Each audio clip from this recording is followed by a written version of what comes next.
കഥയുടെ പേര് ചിറകൊടിഞ്ഞ കിനാവുകൾ. ഒരു വിറക് വെട്ടുകാരൻ, അയാൾക്കൊരേ ഒരു മകൾ സുമതി, 19 വയസ്സ്. വന്നെത്തി പശുപതി പരിപാലകനായി, മൃഗഡോക്ടർ തവപാദം കൈവണി.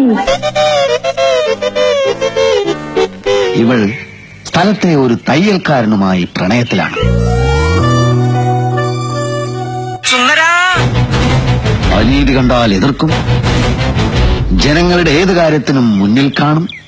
അങ്ങനെ നാട്ടുകാരുടെ കണ്ണിൽ ഉണ്ണിയാണ്. എല്ലാറ്റിലും ഉപരി ഈ തയ്യൽക്കാരൻ ഒരു നോവലിസ്റ്റുമാണ്. പക്ഷെ വിറക് വെട്ടുകാരന് തന്റെ മകളെ ഒരു വലിയ പണക്കാരനായ ഗൾഫുകാരനെ കൊണ്ട് കെട്ടിക്കാനാണ് താല്പര്യം. അങ്ങ് ദുബായിൽ ഈ അബ്ദുള്ളയുടെ ഇടങ്കൈയാണ് ഞാൻ. എന്നിട്ട് ഇക്കാര്യം സുമതി തയ്യൽക്കാരനെ അറിയിക്കുന്നു.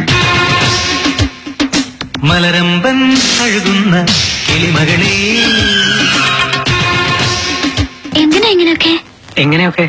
ഇനി ഇങ്ങനൊന്നും വേണ്ട. അങ്ങനെ നിവൃത്തിയില്ലാതെ തയ്യൽക്കാരൻ നോവൽ എഴുതാൻ തുടങ്ങുകയാണ്. ഇതാ ഒരു നീണ്ട കഥ, നീണ്ട നീണ്ട നീണ്ട കഥ.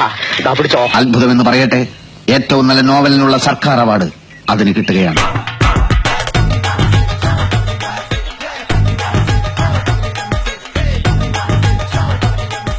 ഈ 1 ലക്ഷം കൊണ്ട് തയ്യൽക്കാരൻ ഒരു ഗംഭീര ബംഗ്ലാവ് പണിയുകയാണ്.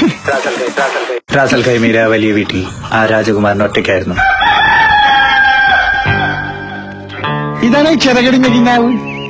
ഇയാൾ ഇവിടെ നിന്നാൽ ഞാൻ കഥ പറയില്ല sir. In the house of my wife and daughter, you will not see any minute of that today. അറിഞ്ഞു പോടാ. എങ്കിൽ ഞാനൊരു കഥ പറയാം.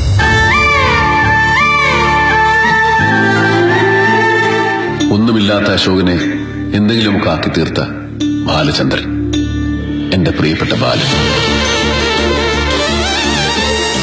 ഒടുവിൽ ബംഗ്ലാവിന്റെ പാലുകാച്ചൽ ദിനം വരികയാണ്. അന്ന് തന്നെയാണ് സുമതിയും ഗൾഫുകാരനുമായുള്ള വിവാഹം. അവിടെ കല്യാണ വാദ്യഘോഷങ്ങൾ, ഇവിടെ പാലുകാച്ചൽ. കല്യാണം, പാലുകാച്ചൽ. അവിടെ സുമതിയുടെ കഴുത്തിൽ താലി വീഴുന്ന സമയത്ത് ഇവിടെ കാച്ചിയ പാലിൽ വിഷം കലക്കി കുടിച്ച് തയ്യൽക്കാരൻ പിടയുകയാണ്. പക്ഷെ താലി കെട്ടുന്നില്ല. സുമതി ഓടി. തയ്യൽക്കാരൻ മരിച്ചില്ല, ആശുപത്രിയിലായി. ഡോക്ടർമാർ ഓപ്പറേഷൻ ഡോക്ടർമാർ. നിന്റെ തലയ്ക്ക് വല്ല അസുഖമുണ്ടോ? ഇല്ല. പിന്നെന്താ അതിന്റെ അർത്ഥം? സാർ ആധുനികമേ പബ്ലിഷ് ചെയ്യൂ എന്ന് പറഞ്ഞതുകൊണ്ട് സ്വപ്നം എഴുതിയതാ.